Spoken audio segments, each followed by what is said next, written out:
আব্দুল্লাহ নোমান চট্টগ্রামের iconic leader ও বেগুনের রাজনৈতিক অভিভাবক। আব্দুল্লাহ নোমান তো আব্দুল্লাহ নোমানই। বিএনপির ভাইস চেয়ারম্যান সাবেক মন্ত্রী ইস্ট ডেল্টা ইউনিভার্সিটির প্রতিষ্ঠাতা চেয়ারম্যান বীর মুক্তিযোদ্ধা আব্দুল আল নোমানের স্মরণে পরিবারের পক্ষতুন স্মরণ সভা ও জিয়াফত অনুষ্ঠান অনুষ্ঠিত এপ্রিলের 5 তারিখ সকালে দি কিং অব চিটাগাং মরহুম আব্দুল আল নোমানের স্মরণ সভা ও জিয়াফত অনুষ্ঠান অনুষ্ঠিত হয়।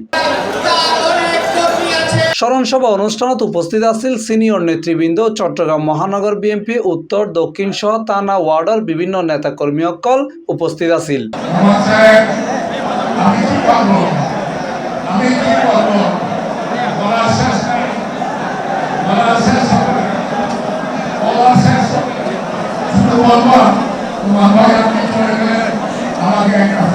এই সময় নেতাকর্মীসকল হইয়ে আব্দুল আল নোমান আছিল একজন বর্ষীয়ান রাজনীতিবিদ। দেশের বিভিন্ন গণতান্ত্রিক আন্দোলনত তার বহুত অবদান আছে। তার ইন্তেকালে একজন দেশপ্রেমিক রাজনীতিবিদর হারাইয়ে। আব্দুল্লাহ নোমান চট্টগ্রামের আইকনিক লিডার ও বেগুনের রাজনৈতিক অভিভাবক এবং আমরা মনে করি চট্টগ্রাম শহরের শিক্ষা ধরন, উন্নয়ন ধরন, সাহিত্য ধরন, সাংস্কৃতিক ধরন এবং ওভারঅল ইনফ্রাস্ট্রাকচার ধরন বেগিনে ওর আতত গড়া। আর এই আব্দুল্লাহ নোমানের এই স্মৃতি ধারণ করি আমরা মনে করি আমরা চট্টগ্রামের এখান সুন্দর পরিচ্ছন্ন ক্লিন গ্রিন হেলদি সেফ সিটিতে আমরা রূপান্তরিত করছি ইনশাআল্লাহ। আব্দুল্লাহ নোমান তো আব্দুল্লাহ নোমানই। আর কি আরেকজন আব্দুল্লাহ নোমান হয়তো ঐত্যান্ন ওর শূন্যতা তো অটোমেটিকলি আর তো পূরণকরণ করিব, যেহেতু আমরা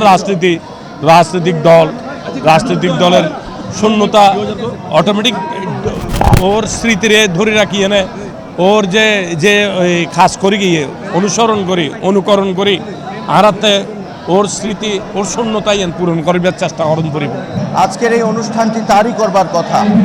1991 সনে তিনি প্রথম মন্ত্রী হয়ে চট্টগ্রামে একটি বিশাল মেজবানের মাধ্যমে বলা হয়, কথিত আছে যে চট্টগ্রামে তিনি এই ট্রেডিশন শুরু করেন নেতাদের মাঝে, এবং এর পরবর্তীতে খুব কম ঈদ গেছে যে ঈদে তিনি মেজবান করেননি। আজ তিনি নেই, আমি এই অসহায়ত্ব বোধ করছি যে মেজবান আমি তার সাথে একসাথে হয়ে আয়োজন করতাম, কোনো না কোনোভাবে আমি সেখানে সম্পৃক্ততাম, আজকে পুরোপুরি আমাকে সেখানে নেতৃত্ব দিতে হচ্ছে। Nizamuddin Tipu, C+ TV, Chittagong.